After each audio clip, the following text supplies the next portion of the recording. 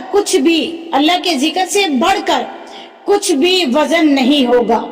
اگر ہم ان دنوں میں تھوڑا تھوڑا نیک اعمال کرتے رہیں گے، جیسے ہر نماز کے بعد 33 بار سبحان اللہ اور 33 بار الحمدللہ اور اللہ اکبر، ہر دن 100 مرتبہ لا الہ الا اللہ پڑھیں گے، روزانہ 1 رکوع قرآن پاک کی تلاوت کریں گے، تو قیامت کے دن ہمارا ترازو بھاری ہو جائے گا۔ اے میرے پیارے بھائیوں اور میری پیاری بہنوں، یہ دنیا فانی ہے، یہ زندگی چند لمحوں کی ہے، یہ موقع بار بار نہیں آتا۔ ذوالحج کے یہ 10 دن وہ موتی ہیں جو ہاتھ سے اگر گر جائیں یا ہاتھ سے نکل جائیں تو شاید دوبارہ نہ ملیں گے۔ خدا کے لیے نماز پڑھو، روزے رکھو، توبہ کرو، قرآن سے دوستی کرو، والدین کی خدمت کرو، کسی یتیم کے سر پر ہاتھ رکھو، اللہ سے تعلق مضبوط کرو۔ اگر تم ان دنوں میں اپنے رب کو راضی کر لو تو وہ تمہیں وہ کچھ دے گا